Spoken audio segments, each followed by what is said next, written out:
Turning now to our community focus, we are joined today by Rhode Island Governor Dan McKee to talk about the issues impacting you. And Governor, I want to dive in because our time here is short today. And I want to start with the Washington Bridge. The request for information that your administration put out closes tomorrow. I'm sure you're expecting responses to this, unlike with the RFP. Once you get those responses in hand, how quickly do you expect to issue another RFP and pick the company to rebuild the bridge? Yeah, so I obviously it's a top priority for us. We're pleased that the bridge is going to start coming down. We know that the work is starting right now.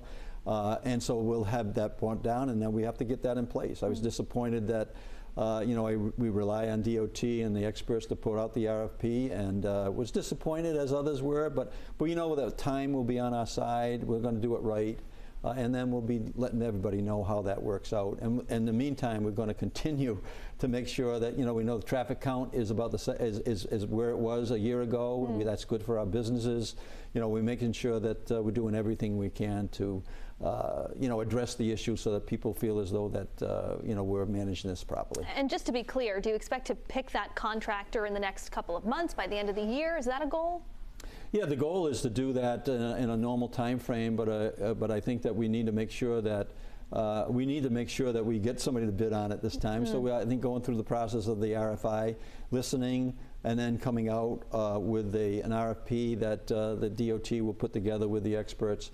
I've made it very clear that we can't have another misstep here. And we have heard that the attorneys that you've retained on this were potentially going to file a lawsuit as soon as this month. Do you expect that still? I do, and I think that that's the point.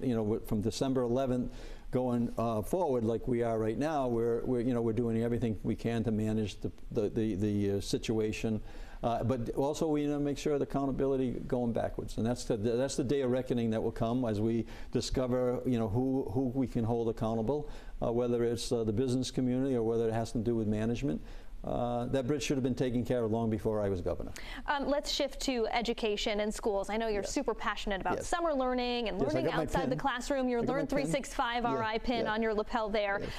Some data that was recently shared by Providence State Senator Sam Zurier shows that Providence, where the schools are under state control, the metrics are nowhere near where the state had hoped to be after taking over the schools. In some cases, they've even slipped to worse than before the takeover. Of course, we need to factor in COVID and the pandemic, but how much longer do you think the state has to hold on to Providence schools in order to achieve those goals? So we need to make sure that we follow the lead of the Commissioner Fonte Green, which I am. Right now there is a report that is going to come back and kind of give a status to answer the questions that you just posed. And then the senator will see a very good look at what we've accomplished. The buildings are significantly in better shape, right? And that was one of the reasons the Hopping report says you're not paying attention. But there's a plan there.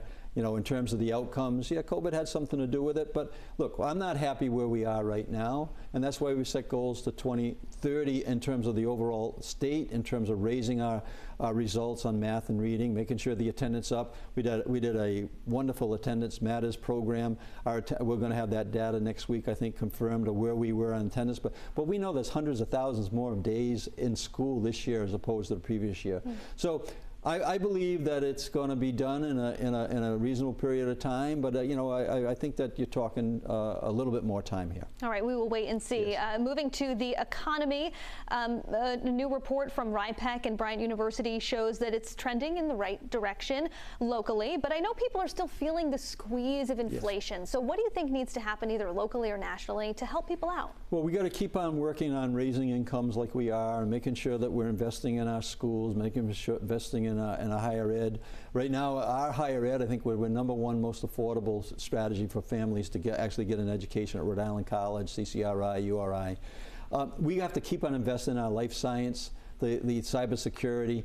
We need to make sure we have a long-distance plan, but we know it's stressful right now. But one of the things that I think is important to recognize is that we've been recognized in the country here as only the second time in the history of the record keeping that the Federal Reserve has tried to get inflation under control without a recession. We've been very fortunate in Rhode Island that we have not had a recession. In fact, our GDP the first quarter of this year, which you mentioned in the RIPEC report, 3 times the level of the average of New England here in Rhode Island.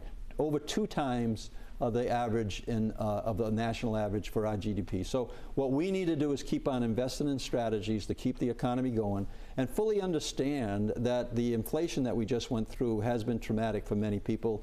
But right now, the forecasting says that for the next 4 years, which I've read, is that we'll be under 2% inflation. So hopefully things stabilize, and then we help the people who need help, and we're going to continue to do that work. All right, we are out of time. Yes. Governor Dan McKee, thanks so much for being here. All right, thank you, Kim.